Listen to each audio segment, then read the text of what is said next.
The bride didn't say a word during the rejection, and the Korean Mafia boss pouring whiskey in that garden had no clue he'd just signed his own death warrant. Listen, what happened next would cost him everything. His mom was nervous. He could tell by the way she kept messing with her pearls, touching her hair, glancing toward the main gate like she was waiting for the Queen of England or something. Maybe she was. This arranged marriage had been his grandfather's dying wish. Literally. The old man had maybe 3 months left, 6 if the doctors were being super optimistic, and he'd spent the last 2 weeks setting up this meeting with a family Sei Wu had never even heard of.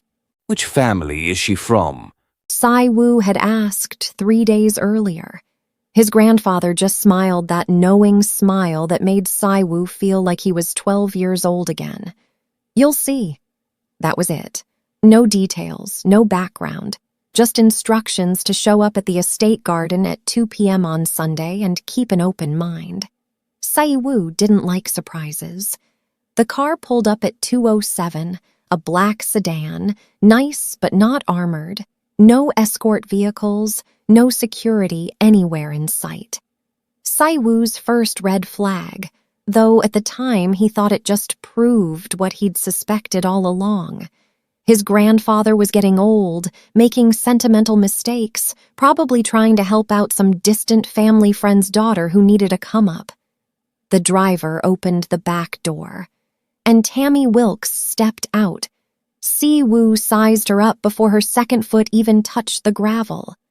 She wore that cream-colored dress. Simple, elegant, the kind that screams money if you know how to look, but Sei Wu wasn't looking.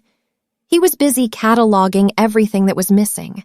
No visible jewelry except tiny gold earrings, no designer bag, no family members or bodyguards positioning themselves around the garden like chess pieces. She walked toward them completely alone. But her posture? Perfect. Shoulders back, chin up, spine straight as a ruler. Her heels clicked against the stone path in this steady, confident rhythm. Her face was stunning. The kind of beautiful that makes people do double takes on the street, but her expression gave away absolutely nothing. Calm, controlled, the kind of calm that comes from somewhere deep. Sei Wu's mom stepped forward first, already putting on that polite smile. His grandfather stood beside the car with his hands folded, just watching. Not greeting her, not saying anything, just watching. And this is the part that really gets me. Sei Wu didn't even wait for introductions. He set his glass down on the stone wall around the koi pond and crossed that garden in like 8 long strides. His mom's smile completely disappeared. His grandfather's expression didn't change, but something behind his eyes shifted. Something that looked a whole lot like resignation. Sei Wu stopped about 3 feet from Tammy Wilks and looked at her the way you'd look at a business proposal you're already planning to reject. I don't know what charity case my grandfather felt obligated to help, he said, his voice carrying across the whole garden. But I'm not marrying someone who got brought in from poverty just to elevate her status. The words hit like bombs. One of the servers literally stopped pouring champagne mid-pour. The traffic noise from the street suddenly seemed way too loud. Even the koi fish stopped moving. Tammy didn't react. She didn't gasp or step back or let her face crack into hurt or shock or anger. She just stood there, 2 feet away from Sei Wu, and looked at him with these dark eyes that seemed to see straight through his expensive suit and Italian leather shoes and all that inherited arrogance. 5 seconds. That's how long she held his gaze. 5 seconds where the air between them felt heavy, like that split second right before lightning strikes. 5 seconds where Sei Wu felt something he couldn't quite name. Not fear, not exactly, but something close to it. Then she turned around. No words, no defense. No tears or protests or attempts to salvage the situation. Just this smooth pivot on her heel and a walk back to the car. Her pace was unhurried, her posture still perfect. Sei Wu's mom grabbed his arm hard enough to leave marks. Her nails dug into his forearm through the fabric of his jacket. "Do you have any idea what you just did?" Her voice was shaking. I avoided a mistake. Sei Wu said, already heading back to his whiskey. Grandfather's getting sentimental in his old age. She wasn't even from a family we know. He glanced at his grandfather, expecting anger or at least disappointment he could argue against. But the old man had closed his eyes. Not in anger. In pain. The kind of pain that comes from watching someone you love absolutely destroy themselves and knowing there's nothing you can do to stop it. That should have been Sei Wu's second red flag. But he was too busy pouring himself another drink. The car door closed with this soft click that somehow sounded too final. The engine purred to life. Tammy's sedan rolled down that long driveway, past the iron gates with the family crest worked into the metal, and disappeared into Seoul traffic. Inside that car, Tammy sat in the back seat with her hands folded neatly in her lap. Her expression still hadn't changed. She looked like someone who'd just finished a routine doctor's appointment. But not someone who'd been publicly humiliated by a man who'd judged her entire worth in 3 seconds flat. She reached into her purse, pulled out her phone, and dialed a number she'd memorized but never saved. The call connected on the first ring. "He failed the test," Tammy said, her voice quiet and steady. "Proceed with contingency plan." She ended the call, slipped the phone back in her purse, and looked out the window at Seoul passing by in this blur of glass and steel and neon lights. Her expression still hadn't changed, but if you looked real close, really close, you might have caught the corner of her mouth twitch. Not a smile, something way colder. Now here's the thing most people don't get about power in the criminal underworld, and honestly, in any high-stakes situation, it's not about who looks the most dangerous. It's about who controls the information. See, Sei Wu made a mistake that literally gets people killed every single day. He judged power by how it looked on the surface. The gold chains, the armed escorts, those loud, flashy displays of wealth. That's what amateurs do. That's what people who inherit power do because they've never actually had to earn it. But real power, the kind that actually lasts, that's built on 3 things. Strategic intelligence, knowing your enemy's operations better than they know them themselves. Tammy spent years learning Sei Wu's entire network. She didn't just attack him randomly, she knew exactly where to cut so the whole system would collapse like a house of cards.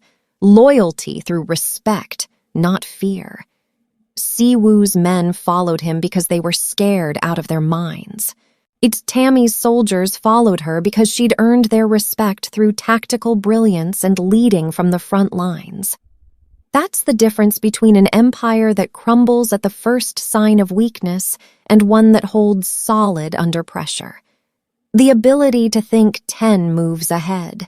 This is where military-level strategic training separates the amateurs from the pros. Tactical leaders react to what's right in front of them. Strategic leaders shape the entire battlefield before the fight even starts. Tammy didn't just plan Sei Wu's downfall, she planned for every single response he could possibly make, including the contingency that led to his capture. And that's the real lesson here. In any power structure, whether we're talking organized crime, corporate leadership, or even family dynamics, the person who controls the information, ethics earns genuine loyalty and thinks strategically will always outlast the person relying on appearances and inherited authority. Sei Wu learned that the hard way. Now, I gotta be real with you for a second. If you've made it this far in the story, you're clearly someone who appreciates depth, someone who doesn't just want surface-level entertainment. You want stories that actually teach you something. Stories that make you think about power, strategy, and what happens when you underestimate people. And that's exactly what this channel's all about. But here's the thing.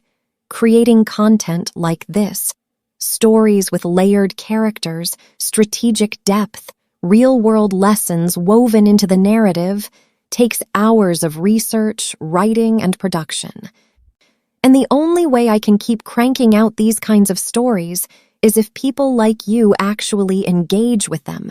So if you found value in this, if you learned something about power dynamics, strategic thinking, or just enjoyed watching Sei Wu's arrogance get absolutely dismantled piece by piece, do me one solid. Hit that subscribe button. Not for me, for yourself.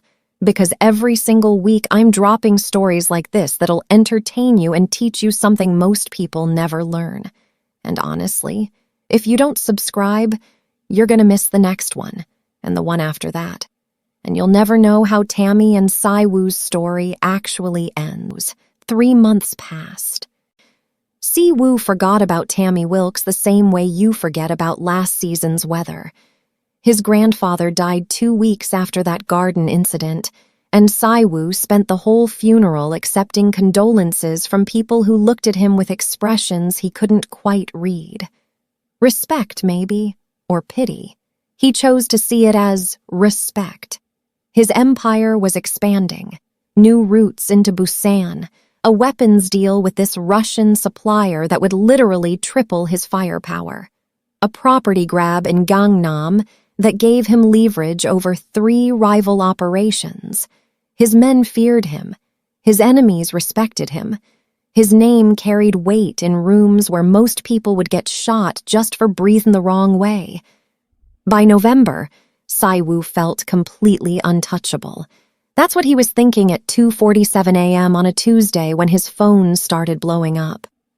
The first call came from his warehouse manager in Incheon, then his lieutenant in Busan, then his security chief in Gangnam.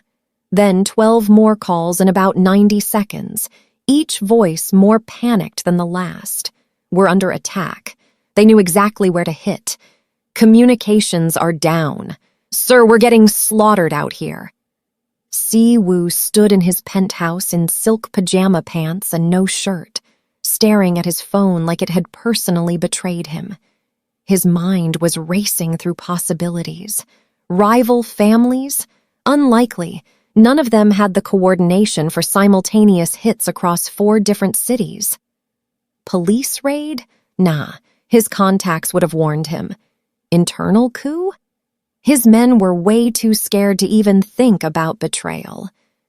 By 3:40 a.m., 4 warehouses were literally burning. By 4:15 a.m., 12 of his top lieutenants were either dead or missing. By 4:30 a.m., his entire Incheon operation had gone completely dark. Someone wasn't just attacking his empire, they were erasing it. And trust me, this gets worse. Get everyone to the Gangnam location. Sei Wu barked into his phone, his voice tight with barely controlled fury. Emergency meeting, now. The Gangnam warehouse was a secret his grandfather had kept for like 30 years, a location only the inner circle knew about, purchased under some shell company buried under 6 layers of legal paperwork.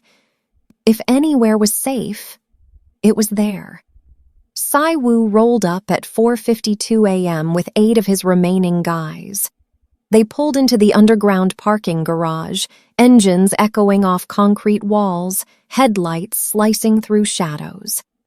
That's when Sei Wu realized he'd just made his final mistake. The flash grenade went off before his car door even opened, blinding white light, this concussive force that turned his thoughts to complete static. Hands grabbed him, too many hands, too strong, moving way too coordinated. These weren't street thugs or rival gangsters. These were soldiers. Sei Wu fought back anyway. He always fought. His fist connected with someone's jaw. His elbow found ribs.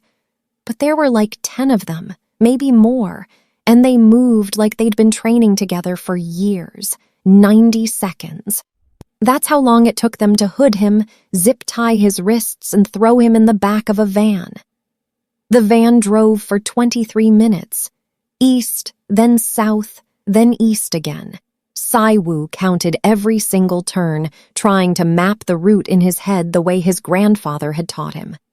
Toward the industrial district near the Han River, the kind of area where screams don't carry and bodies just disappear into concrete foundations.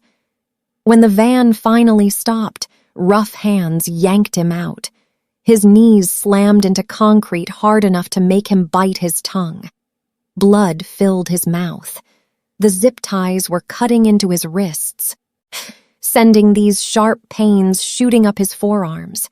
He heard footsteps, dozens of them, boots on concrete, the metallic click of rifles being checked, low voices speaking Korean, Mandarin, something else he couldn't identify. Then this silence so complete it made his ears ring. Someone ripped the hood off. Sei Wu blinked against industrial lighting so harsh it literally felt like violence. His eyes adjusted slowly, shapes forming out of that brightness. He was kneeling in the center of this massive warehouse, empty except for support columns and shadows, cold enough that he could see his own breath, and soldiers, 200 of them, maybe more, all decked out in black tactical gear, faces covered by masks. Rifles held at parade rest in this perfect formation. The rows were so straight, they looked like someone had drawn them with a ruler. And every single one of them was facing her. Tammy Wilks stood about 20 feet from Sei Wu, wearing the exact same cream-colored dress she'd worn 3 months ago in his family's garden. Her hands were clasped in front of her. Her posture was still perfect. Her expression was still calm. And when she looked at Sei Wu kneeling on that concrete, her eyes held the same unreadable darkness they'd held the day he rejected her. Sei Wu's brain literally couldn't process it. This woman, this complete nobody he'd dismissed as a charity case, was standing at the center of an army that had just destroyed his entire operation in one night. Who are you?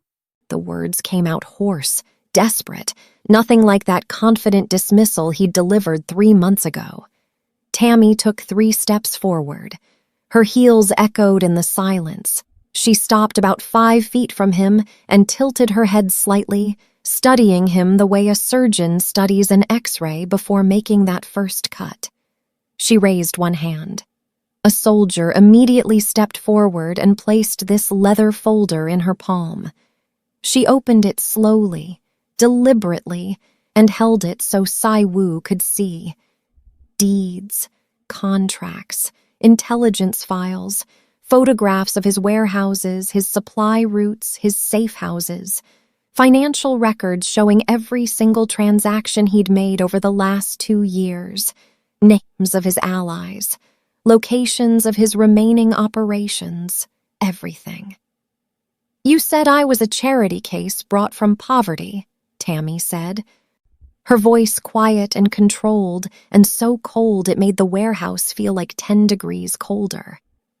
"You assumed I was powerless because I didn't show up with gold chains and armed escorts." She closed the folder and handed it back to the soldier without even looking at him. "You were wrong about everything." Sei Wu's mouth had gone completely dry. His mind was racing, scrambling for an angle, some kind of play, some way to regain control. "My grandfather, did he know?" And this is the part that really gets me. Tammy's expression didn't change, but something flickered behind her eyes. Not sadness, exactly, more like recognition, like she'd been waiting for that exact question. "Your grandfather set up our meeting as a test," she said. He knew exactly who I am. So did my adoptive father before he died. Mo, if you'd shown even basic respect, if you'd looked past surface appearances and actually recognized value when it was standing right in front of you, our families would have united peacefully. She gestured, and another soldier stepped forward with a different folder. This was looked older, the leather worn at the edges. I'm Tammy Cheong's adopted daughter, she continued, and Sei Wu's blood literally turned to ice at that name. Raised from age 12 as his successor, military trained, educated in 7 languages, tactical operations, political strategy, and organizational psychology. Your grandfather and my father designed this arranged marriage as a way to merge our syndicates and end 30 years of territorial conflict. Pay attention to this part.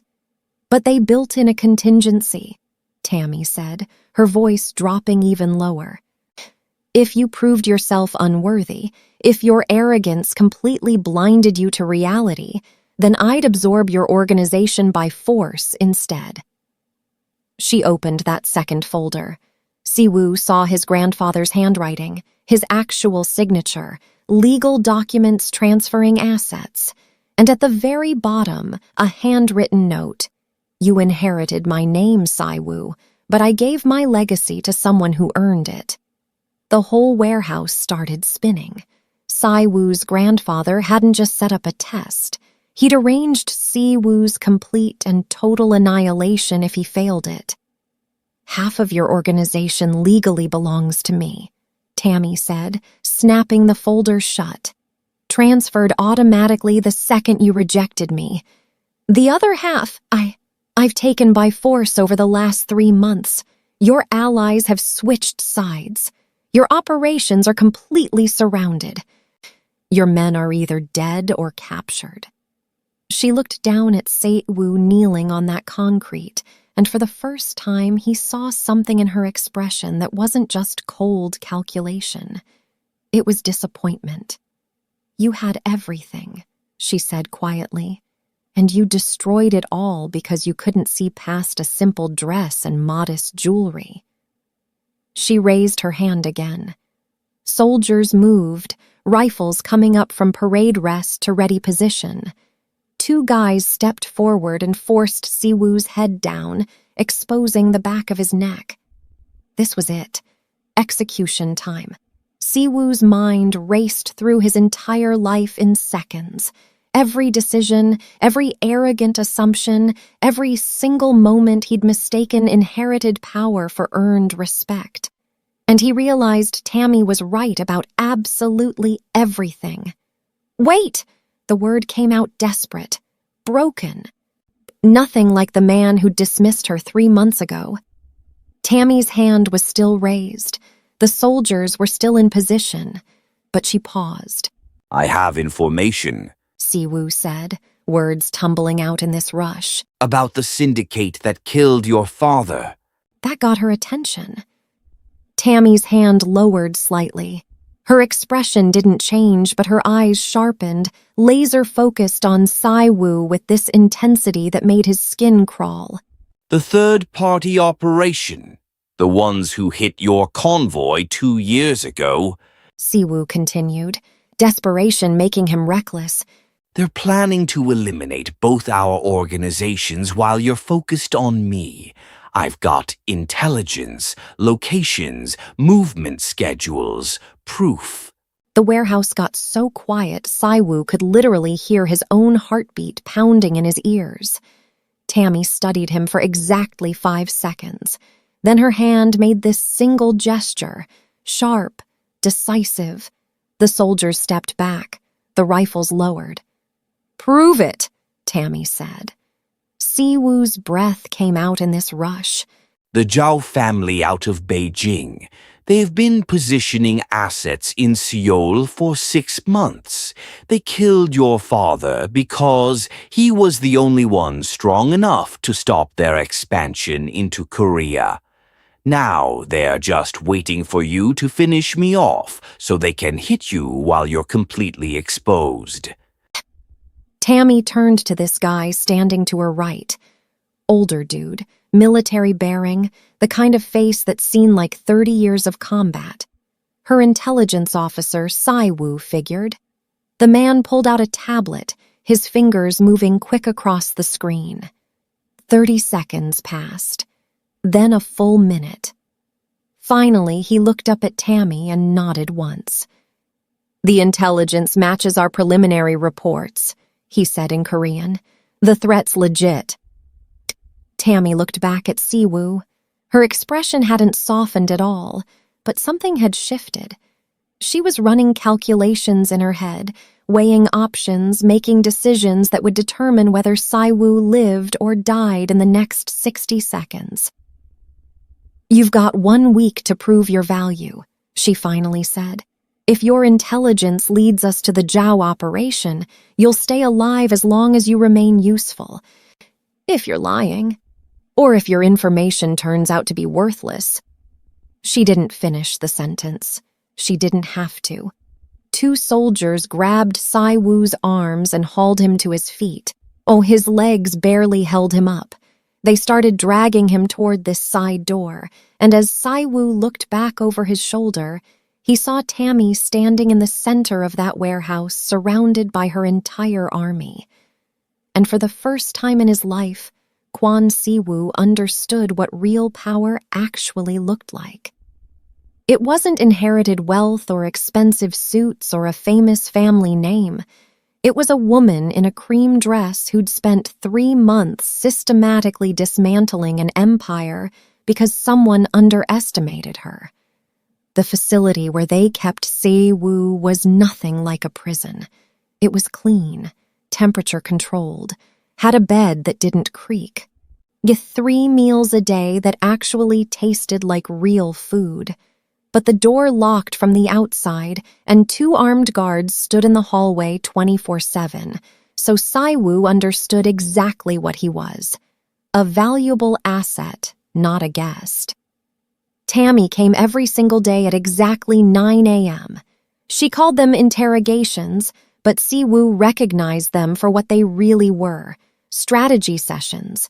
She'd show up with her intelligence officer and 2 guards, carrying tablets and satellite maps and intercept reports. And for the next 3 hours, they'd dissect the Zhao family's operation piece by piece. "Their main staging areas in Incheon," Sei Wu said on day 3, pointing to a spot on the map spread across the table. "They've been using a shipping company as cover. Huang Logistics. Containers arrive from Beijing every Tuesday and Thursday." Tammy studied the map, her finger tracing routes Sei Wu couldn't see. "If they're staging in Incheon, they'll need local distribution," she said, more to herself than to him. "Secondary locations in Bushan and Ansan for weapons storage, probably using the industrial corridors to avoid highway checkpoints." She looked up at her intelligence officer. "Run analysis on commercial properties purchased in those areas over the last 8 months. Cross-reference with shell companies tied to Beijing financial networks." The officer nodded and left. "And I'm not even kidding." Sei Wu watched her work and felt something actually crack inside his chest. This wasn't luck or inherited position. This was pure mastery. Tammy wasn't just competent, she was operating on a level Sei Wu had spent his entire life pretending to reach. By the end of week 1, Sei Wu had provided enough intelligence to map the Zhao family's entire Korean operation. By the end of week 2, Tammy had built countermeasures for scenarios Sei Wu hadn't even considered. On day 9, she revealed something that made Sei Wu understand exactly how outmatched he'd always been. "I speak 7 languages," Tammy said casually, reviewing this intercept report in Mandarin before switching to Korean. "Mandarin, Korean, Japanese, English, Russian, Arabic, and French. My father started my training when I was 12.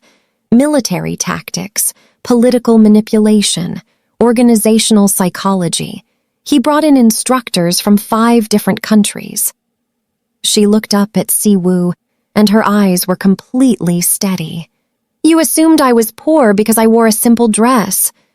I was actually demonstrating something you never learned. Real power doesn't need to announce itself.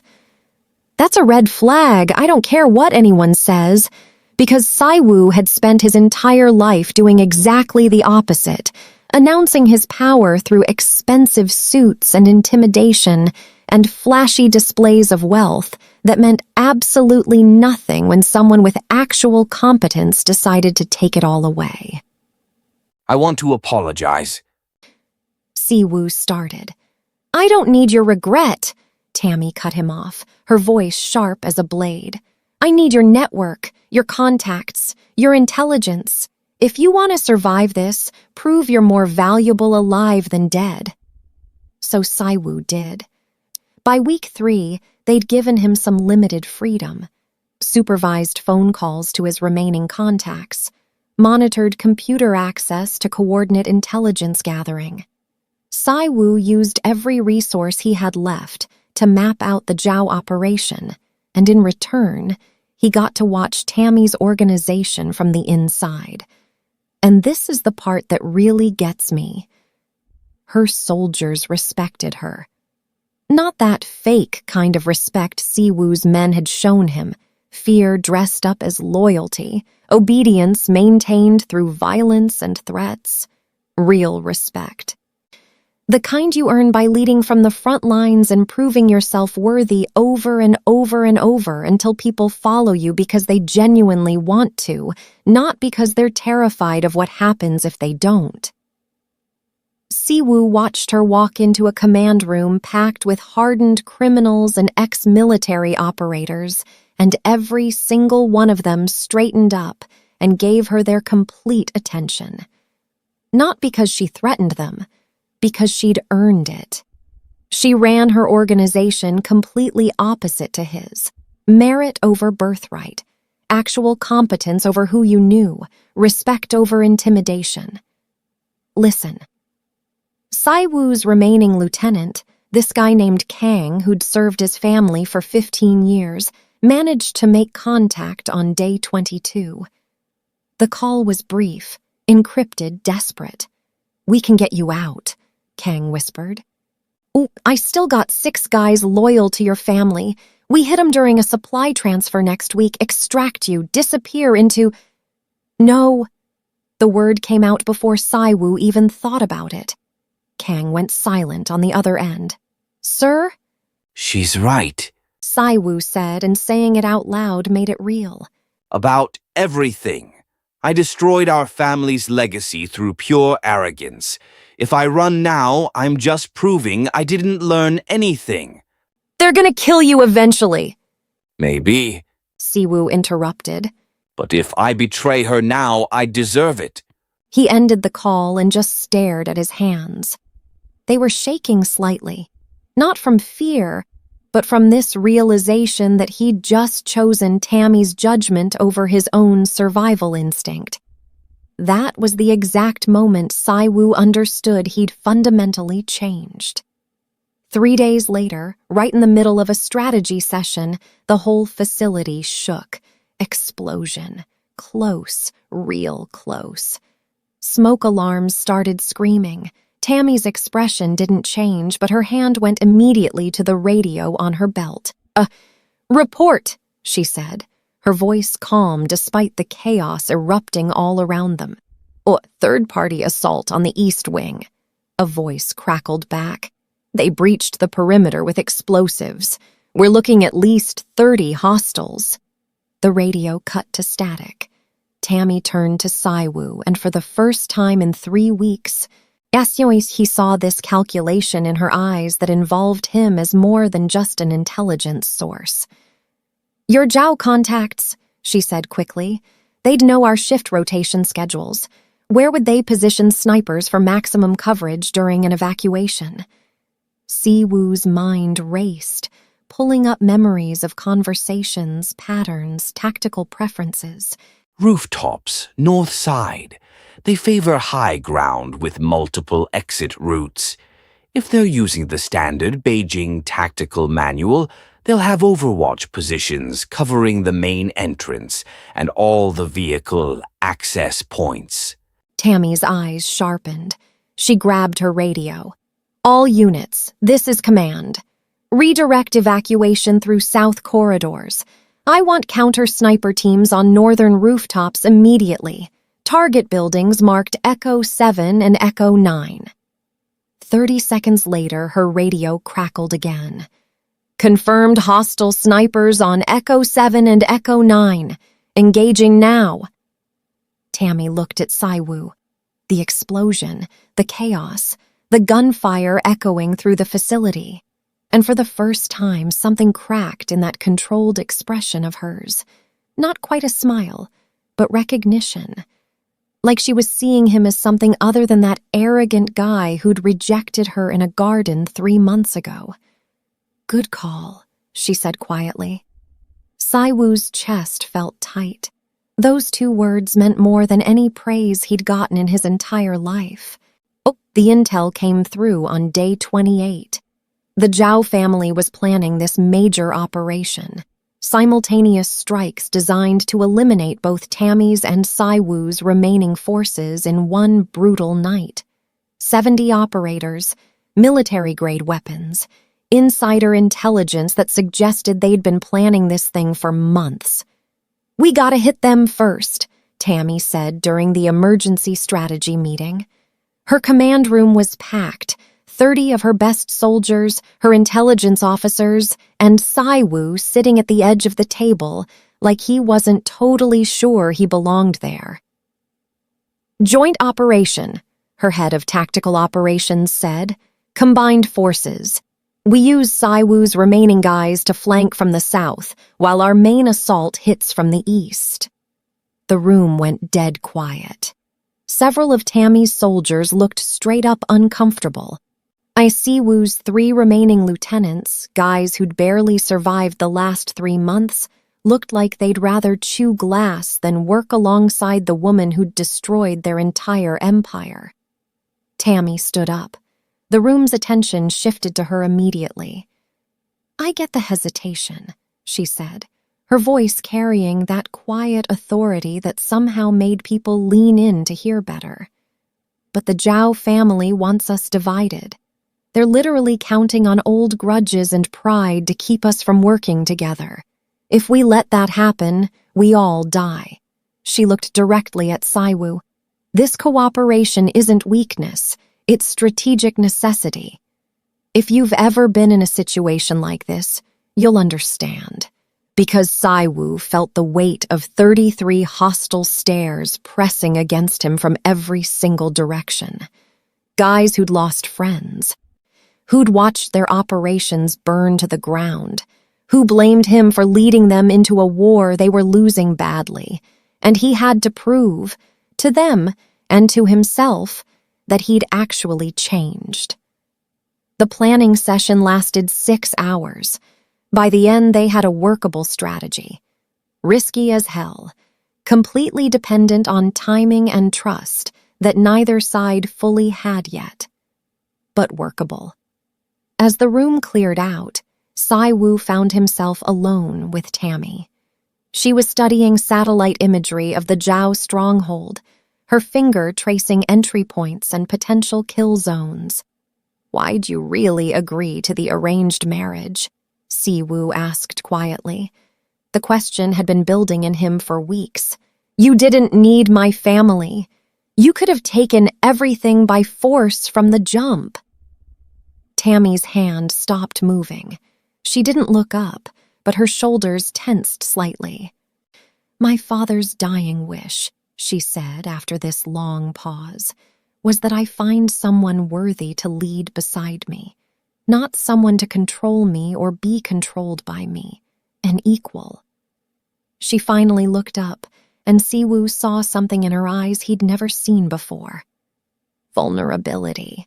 The carefully constructed weapon showing the actual human underneath. I hoped you might be that person, she continued, her voice softer now. I hoped you'd see past surface appearances and recognize value when it was standing right in front of you. pay attention to this part. Instead, you proved exactly why my father built in that contingency plan, Tammy said. He knew there was a risk you'd fail. He just really hoped you wouldn't. Sei Wu felt something twist in his chest. Not just regret, something way deeper, understanding. This woman standing in front of him wasn't just a weapon or some tactical genius or the heir to a criminal empire. She was human, and she'd been hoping for partnership, just like he'd been trying to avoid a trap. They'd both been wrong about everything. The operation kicked off at 2 a.m. on a moonless Thursday. 200 combined forces, Tammy's soldiers and Sei Wu's remaining guys working together for literally the first time in 30 years of territorial conflict. The Zhao stronghold was this converted factory complex in the industrial district, 5 buildings connected by underground tunnels and surrounded by chain-link fence and watchtowers. Sei Wu led the southern flank with his 3 lieutenants and 40 of Tammy's soldiers. Tammy commanded the main assault from the east with her core tactical team. The plan was simple: simultaneous breach, overwhelm their defenses through superior numbers and coordination, neutralize their leadership before they could scatter and disappear. Simple plans never survive contact with reality. They breached at 2:17 a.m. The south entrance blew open exactly on schedule. Sei Wu's team poured through the gap, weapons up, moving in this practiced formation through smoke and complete darkness. That's when the ambush hit. The Zhao family had known they were coming. Somehow. They'd reinforced their numbers, repositioned their defenses, and turned the entire south corridor into this perfect killing funnel. Gunfire erupted from 3 directions at once. Sei Wu's team scattered, taking cover behind machinery and concrete pillars. 2 of his guys went down in the first 30 seconds, then 4 more. The radios were filled with screaming and static. "Fall back!" one of his lieutenants shouted, blood literally running down his face from a nasty head wound. "Sir, we gotta retreat!" "Where's Tammy's position?" Sei Wu demanded, pressed flat against a concrete pillar while bullets just chewed through the air around him. "East wing, maybe 3 blocks." His lieutenant's voice got drowned out by this explosion that shook the entire building. Through all the smoke and chaos, Sei Wu heard Tammy's voice on the radio. Calm, controlled. "East team is pinned down. Heavy casualties. We need support." The radio cut out. Sei Wu's lieutenant grabbed his arm hard. "This is our chance," he hissed, his eyes going wild. "We fall back right now. Let her forces take the hit, and we disappear. You can rebuild." And this is where things got ugly. Because Sei Wu realized he had a choice. He could save himself, retreat, let Tammy's forces get sacrificed while he escaped to fight another day. It's exactly what he would have done 3 months ago. It's what the old Sei Wu, that arrogant heir who judged people by their jewelry and dismissed value he didn't recognize, would have done without a second thought. Or he could prove he'd actually changed. "No," Sei Wu said, and his voice was steady despite all the chaos. "We go east, we reach Tammy's position." "That's straight-up suicide." "Then we die proving we're better than we were." Sei Wu cut him off. He looked at his remaining guys, 7 of them, bloody and scared and staring at him like he'd completely lost his mind. "She gave us a chance when she should have killed us. Now we prove we actually deserved it." He didn't wait for them to agree. He just moved. Sei Wu broke from cover and ran straight toward the east wing, firing as he went. His men followed, not because they had to, but because something in Sei Wu's voice had fundamentally changed. He wasn't barking orders like some heir demanding obedience. He was leading like a soldier choosing sacrifice, They fought through 3 corridors of absolute hell, bullets, explosions, hand-to-hand combat when the guns ran dry. Sei Wu took a round through his left shoulder, then another one through his side. His lieutenant went down, then another of his guys. But they kept moving. They reached Tammy's position at 2:34 a.m., 17 minutes that felt like 17 hours. Her flank was completely collapsing. Zhao operators were pushing through from 2 directions, and Tammy's team was pinned behind overturned equipment and concrete barriers. Sei Wu spotted her immediately, still calm, still controlled, directing her soldiers with hand signals while bullets just tore through the air all around her. And he saw the Zhao sniper lining up the shot from this elevated position she couldn't see. Sei Wu didn't think. He just moved. He threw himself in front of Tammy right as the sniper fired. The first bullet hit his chest, the second his shoulder. The third would have hit his head if his legs hadn't completely given out, dropping him hard to the concrete. The world turned sideways. Sound became distant and muffled. Sei Wu saw Tammy's face above him, shocked. For the first time, genuinely shocked. And then her expression hardened into something absolutely terrifying. She stood up straight into the gunfire and started giving orders in this voice like hammered steel. Her soldiers responded instantly, executing movements Sei Wu's fading consciousness couldn't even track. Counter-assault, flanking maneuvers, pure tactical brilliance that turned their collapsing position into this devastating counterattack. The gunfire got super intense for about 90 seconds. Then it just stopped. Sei Wu heard boots on concrete, Zhao operators screaming, the sound of tactical teams clearing rooms, and Tammy's voice on the radio, calm again. All hostiles neutralized. Secure the perimeter. I need medical to the East Wing immediately. Sei Wu tried to speak, but blood filled his mouth. His vision was going dark around the edges. He felt hands on him, medics maybe, moving way too fast and too urgently for him to track. But the last thing he saw before darkness completely took him was Tammy's face. Her hand was pressed against his chest, trying to stop the bleeding. Her eyes were wide. Her lips were moving, saying something Sei Wu couldn't hear. For the first time since he'd met her, Tammy Wilks looked genuinely afraid.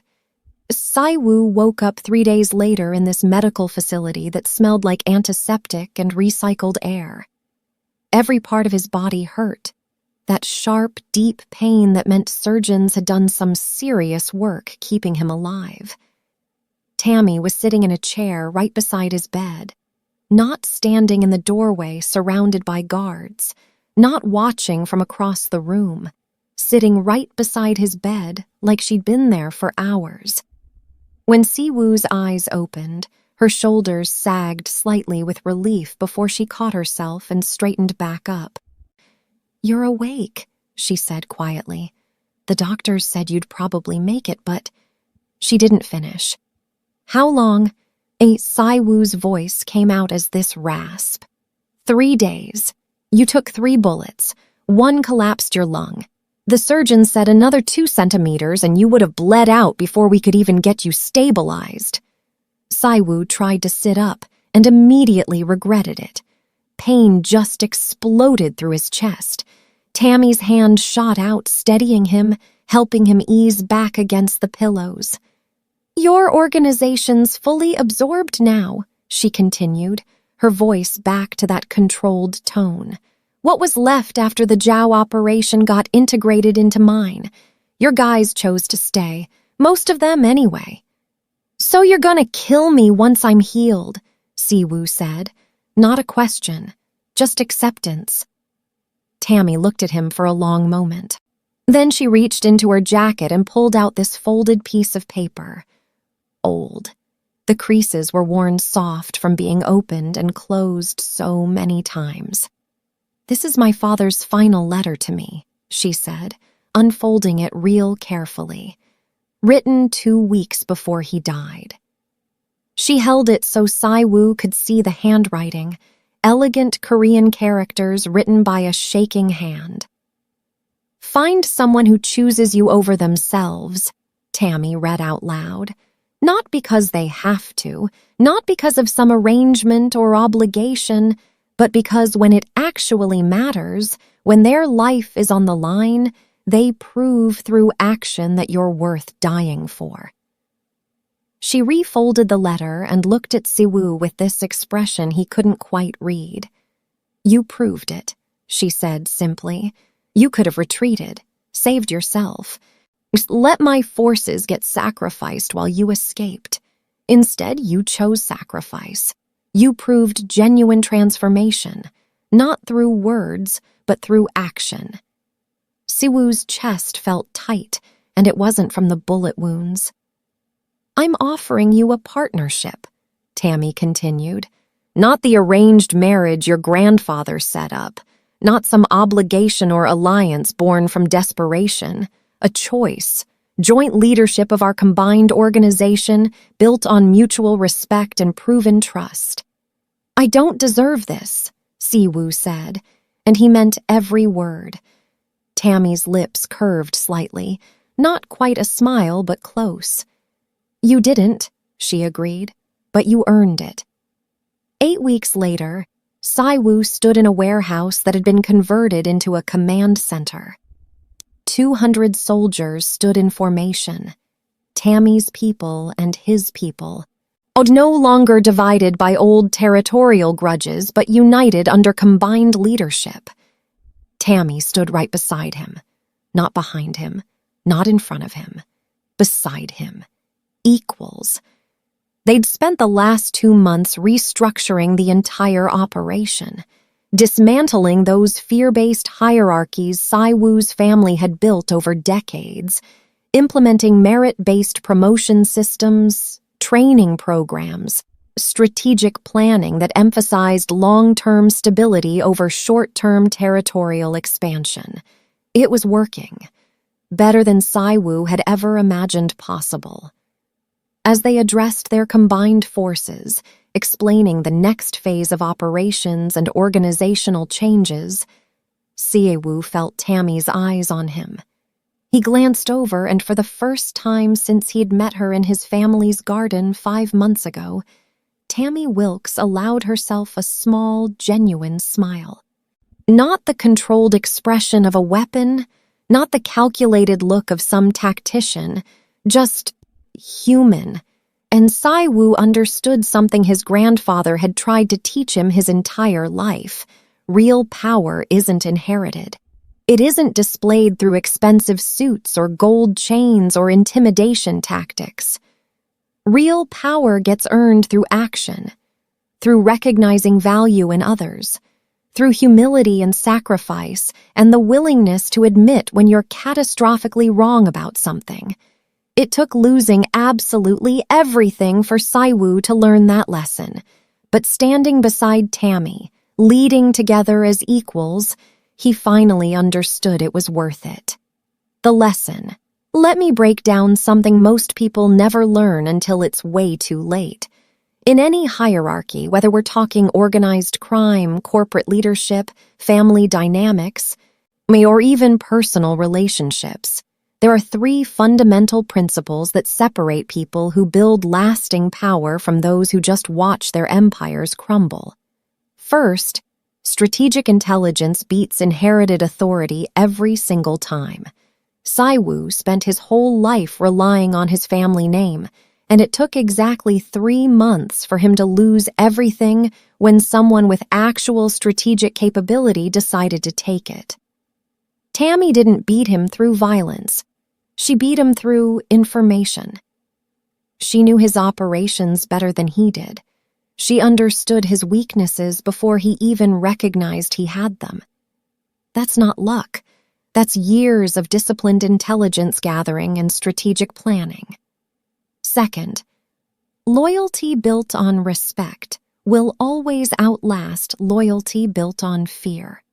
Sei Wu's guys followed him because they were scared out of their minds of what would happen if they didn't. The second he showed weakness, they scattered like roaches.